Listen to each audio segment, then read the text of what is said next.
went through some pretty traumatizing events. I stayed at his house. I stayed in his bedroom. How old were you? I was 15, and I remember him just sitting down with me, being like, this is kind of like what you got to do, Aaron, in your future. Could Diddy be behind Aaron Carter's tragic death? Got bad when I was about 15 years old. Explosive new evidence suggests a sinister connection between the fallen pop star and one of Hollywood's most powerful figures. Was Aaron silenced for knowing too much? I went through some pretty traumatizing events. And why did Aaron reach out to Kanye West just before his death? Could Kanye's chilling claims about a Hollywood handler connected to Aaron's demise hold the key? A lot of people come up missing. Feels like it might be a lot of that in order to control, traumatize. They want to monetize and traumatize. With new reports suggesting the feds are examining Diddy's alleged connections to multiple suspicious deaths, one question looms large: did Aaron Carter know too much? There's been a lot of buzz recently about Aaron Carter's unexpected death, and some theories are even tying it to Diddy. Reports suggest federal investigators are digging into Aaron's case, especially his past links to Diddy. Word has it they're planning to update Diddy's indictment with additional charges. They're also looking into other mysterious deaths tied to Diddy, including Aaron's, who passed away on November 5th, 2022, just a day after Diddy's birthday. Where pop star Aaron Carter has died at the age of 34. Yeah, the troubled performer grew up in the limelight, but he was in and out of rehab several times in his short. Aaron Carter, once a teen sensation and younger brother of Nick Carter from the Backstreet Boys, faced a lot of struggles after his early fame. His battles with mental health and addiction have been widely talked about, and it seems a lot of his issues trace back to some disturbing events during his career. Now, old photos of Aaron hanging out with Diddy have resurfaced, sparking questions and suspicions. Regret ever getting involved in... I didn't have a choice. It got bad when I was about 15 years old. Many fans are wondering if Aaron could have been one of Diddy's youngest victims. But there's more to this story. Before his death, Aaron was making waves online, hinting that he had dirt on some powerful figures in the entertainment world. He posted cryptic messages on social media, and just days before his body was found in a bathtub, Aaron reached out to Kanye West, asking for a private conversation. What is your opinion of what's been going on with Kanye? I've been on the fence about Kanye for a minute, but in my opinion right now, Kanye, you stupid as. But here's where things get even more bizarre. Kanye later claimed that Aaron's death was orchestrated by Harley Postek, his former personal trainer. According to Kanye, Postek has ties to MKUltra and might be working as a handler for celebrities. Kanye even said Postek once threatened him with institutionalization, adding another layer to the already tangled web of conspiracy. Aaron Carter, and now they acting like they won't clear the Backstreet Boys sound. How does all this tie back to Diddy? Buckle up, because it gets wild. Kanye West has alleged that Diddy threatened him on behalf of some unnamed powerful individuals. And one of those names reportedly linked to this group is Harley Postek. But that's just the tip of the iceberg. Rumors are swirling that federal investigators are digging into claims that Diddy has been using poison as a method to silence people. And guess what? Aaron Carter, Kim Porter, and even Jamie Foxx, who barely survived his own ordeal, are all reportedly part of this investigation. But here's where it gets even more intriguing. Aaron Carter was reportedly sitting on some explosive secrets about Diddy. Sources suggest he was gearing up to expose a covert Hollywood ring, allegedly led by powerful figures targeting young stars. Was Aaron about to connect Diddy to something massive, a revelation that could shatter his carefully crafted image? And more importantly, what really went down in Aaron's final moments? Aaron's life was anything but ordinary. After years of battling addiction and mental health issues, it seemed like he was on the verge of a breakthrough. But on November 5th, 2022, everything came to a screeching halt. News broke that Aaron had been found unresponsive in his home, and he was declared dead at the scene. While his struggles were well documented, the circumstances of his death have left fans and investigators with more questions than answers. Was it just another tragic celebrity downfall? Or is there something far more sinister lurking beneath the surface? I go on my Twitter and I see people saying, you look like you have AIDS, you should go die. I don't understand how I dedicated 22 years of my life. At first, most people thought Aaron had relapsed, maybe overdosed, or even taken his own life. The police didn't initially consider his death suspicious. However, over the past 2 years, some really strange and disturbing details have come to light about his last hours. The first police report said Aaron's housekeeper found his body in the bathtub, but the cause of death wasn't made public right away. An article from the LA Times published just 2 days after Aaron's death revealed that the LA County Coroner's Office did an autopsy, but officials said they were waiting on chemical tests to determine the cause. Normally, it takes a few weeks for a toxicology report to come back, but it wasn't until April 2023, 5 months later, that they finally released the results to the public. Tonight we're learning that singer Aaron Carter autopsy results are being deferred. This is while police investigate the 34-year-old's death from over the week. That's when the LA County Medical Examiner ruled Aaron's death as an accidental drowning caused by inhaling compressed gas. When this news first came out, most fans immediately linked it to Aaron's history with substance use, especially since for years headlines focused on his battles with addiction. Aaron had always been open about his struggles. On top of that, he also dealt with eating disorders and body shaming. And just a few years before he passed, he sought treatment for those issues. I'm so skinny, and yeah, I'm still so skinny, and I don't, and that was the biggest one for me. Because of all of Aaron's mental health challenges, some people speculated that he might have taken his own life, especially given his strained relationship with his family and the lack of a solid support system. But then things started to take a strange turn. A lot of fans online began to feel like something wasn't quite right with the official story. People started digging up old videos Aaron had posted in the days leading up to his death. And in many of them, he talked about feeling unsafe in his home and being scared for his life. To go show off all the stuff, my whole life, that was going to be taken away from me. To add to the mystery, it was reported that Aaron's neighbors Anthony and Amanda Shavel, who were both medically trained, tried to help after hearing a 911 call over a police scanner. Here's where things start to get really strange. Aaron's house sitter reportedly refused to let his neighbors Anthony and Amanda Shavel inside to help. According to the Daily Mail, Amanda, who's a registered nurse, grabbed her defibrillator bag, ready to assist. But when they got to the door, the house sitter told them she couldn't let them in. Amanda later mentioned that the woman actually locked the front door, and they could hear her running away from it. Even more bizarre, when the police arrived just minutes later, the house sitter apparently tried to stop them from entering the house. A spokesman for Aaron told the U.S. Sun, "It is with great regret that I confirm Aaron Carter was found unresponsive this morning in his home in Palmdale, California.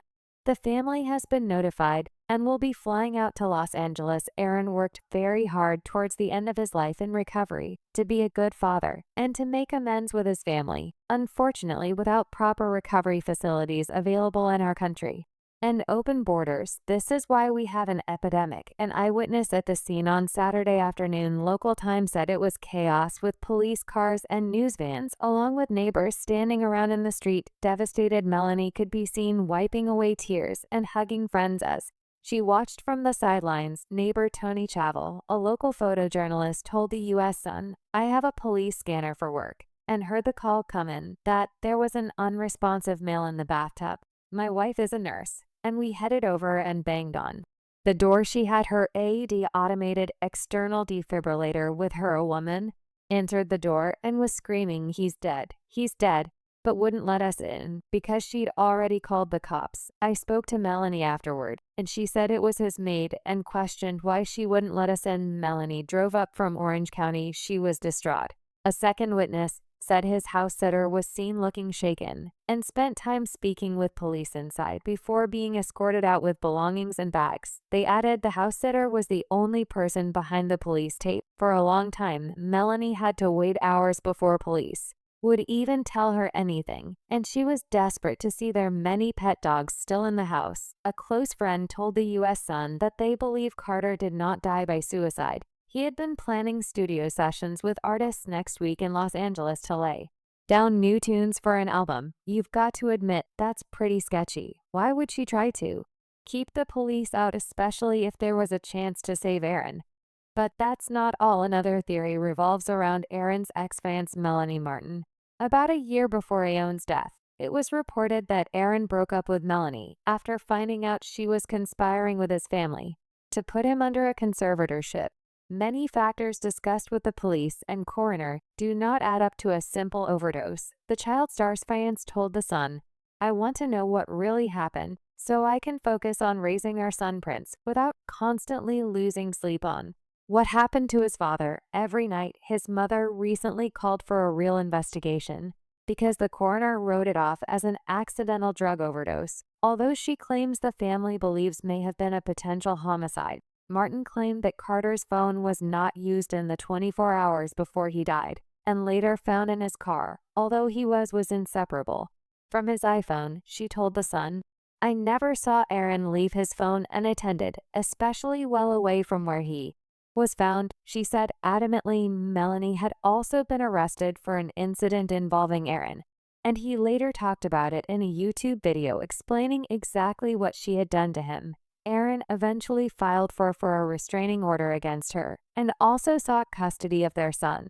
Now it's unclear if Aaron and Melanie worked things out before his death, and some sources claim they reconnected shortly before he passed. However, fans found it really strange that right after Aaron died, Melanie showed up with 2 moving trucks at the house where he was found. At that time, the police investigation was still ongoing. It's odd that she was even allowed to do that. And why did she need 2 trucks if she didn't even live there full time? I thought she meant the pool. I said, how did that I didn't even know what to say. I said, well, get him. With all the sketchy stuff surrounding Aaron's fans, some fans started speculating that she might have been one of those paid Hollywood handlers. As for Aaron's family, their relationship was known to be toxic. Aaron had previously accused his brother Nick of mistreating him and claimed that their late sister, Leslie, had done things to him when he was just 10 years old, things she never meant to do. But hold up, because it gets even creepier from here. Some sources claim that Hollywood elites, those same individuals who have allegedly been protecting Diddy for years, were behind Aaron's tragic death. Apparently, Aaron was getting ready to expose some major industry figures just before he passed. The very last thing Aaron tweeted on November 4th, just one day before he was found unresponsive, was, "Yo, can let's talk man to man now." If you remember, Kanye was facing massive backlash in late 2022 for his comments about the people running Hollywood. He lost almost all of his business deals and half his wealth within weeks. But that wasn't even the worst part. Just days before Aaron reached out to Kanye, Kanye had exposed his personal trainer Harley Postat for allegedly threatening to have him institutionalized. Trainer, but come to find out, he was actually Canadian intelligence, but this is my trainer.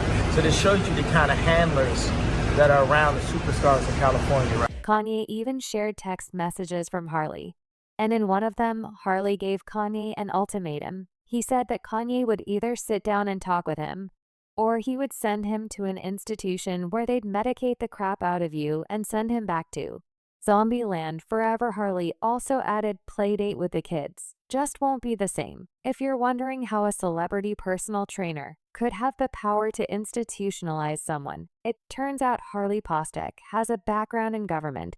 He used to work for the Canadian government's Department of National Defense, employed at a military facility that researched substances and psychological operations.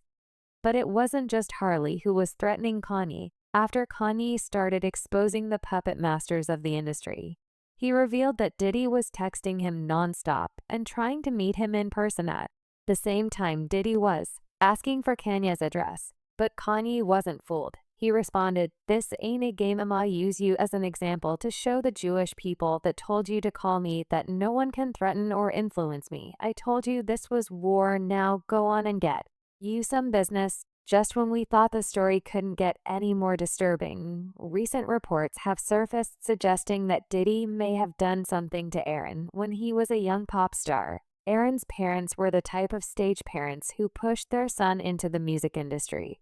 at a young age, leading him in the care of managers and handlers. Word on the street is that Diddy targeted Aaron and pulled him into his world of wild parties, which allegedly contributed to Aaron's struggle with addiction, now with the feds reportedly starting to connect the dots between the mysterious deaths of people linked to Diddy. There's hope that the real truth about what happened to Aaron Carter might finally come to light. What makes the story even more heartbreaking is that Aaron might not have been the only one Diddy targeted. It's possible that Aaron was just one of many boys traumatized in this way. Regret ever getting involved in... I didn't have a choice. It got bad when I was about 15 years old because when I did MTV Cribs, the day that I had to go show off that. In a similar vein, Justin Bieber's recent milestone of welcoming his first child with his wife Hailey, a son named Jack Blues Bieber, has been overshadowed by troubling reports. Justin is allegedly still struggling with mental health issues, possibly stemming from unresolved trauma from his early days in the music industry. Rumors have circulated about Justin being victimized by Diddy and possibly others in the industry, with Diddy now facing a new lawsuit from a man who claims he was assaulted at one of Diddy's parties. Fans are once again raising alarms about Justin and his past experiences with the mogul. Sources close to Justin have expressed concern, as despite the joy of his new arrival, his behavior has not shown signs of improvement. Actually, someone made reference to the fact that Diddy trying to get at Bieber the way he was trying to get at Bieber was looking a little predatory. And then Usher came in. Justin Bieber was recently spotted lashing out at young fans, sparking concern among his friends, who say he has severe anger issues that haven't been addressed. It's believed that much of his emotional turmoil stems from trauma experienced in his early days in the music industry. Many are wondering if Justin's behavior is the result of something horrifying that happened to him at the hands of Diddy and others in the industry, with allegations surrounding Diddy continuing to surface. Diddy's legal troubles have taken another turn, this time involving Derek Lee Cardello Smith, an inmate who has now put the brakes on Diddy's plans to sell any of his mansions or major real estate. Smith claims that in 1997, at one of Diddy's parties, Diddy spiked his drink and assaulted him while he was unconscious. In response, Diddy's legal team recently visited Smith in jail and attempted to offer him a $2.3 million settlement. This legal drama is adding to the growing list of troubling allegations against Diddy, which continues to raise questions about his influence and behavior in the industry. Everything that you're looking at, they're all tied in together. Every part, as crazy as it seems, as outrageous as it seems, it all ties in. Every bit of it, every facet. Diddy's legal team reportedly hoped that offering Derek Lee Cardello Smith a $2.3 million payout would prevent him from filing a lawsuit over his allegations. The meeting where the offer was made took place in a jail visitor center, with the attorneys present serving as witnesses. Some are interpreting the situation as a potential indirect confession from Diddy, according to Smith's complaint. Back in 1997, he was working as a bartender at a Detroit restaurant when he was invited to a party at the Holiday Inn, where Diddy was present. Initially, Smith had a positive impression of Diddy, noting he seemed surprisingly down to earth. However, the situation quickly took a dark turn. Smith claims he became involved in a group encounter with some women and Diddy. But when Diddy began showing interest in him, Smith decided to distance himself by moving to sit on a couch. Later, Smith went to get another drink, at which point Diddy allegedly insisted he drink one Diddy offered him. This is where Smith's account takes a serious and troubling direction. He stated that he would make me an offer to end the case and what happened to me because of other things that he stated he has going on in his life. In Cardello Smith's lawsuit against Diddy, he claims that after he drank a drink Diddy offered him at a party, he began feeling dizzy and soon passed out. Diddy allegedly revealed that he'd spiked the drink and told Smith he would get what he wanted one way or another. Smith is now suing Diddy for $100 million after Smith filed the lawsuit. Diddy put his Los Angeles property up for sale. Smith, however, argued that the sale was an attempt to avoid paying him if he won the case. The judge agreed with Smith, placing a 90-day freeze on the sale of the property. These details from Smith's lawsuit have rekindled rumors about Diddy's inappropriate behavior toward young male stars, such as Usher and Justin Bieber. Justin's tumultuous journey from being a beloved teen idol to facing personal struggles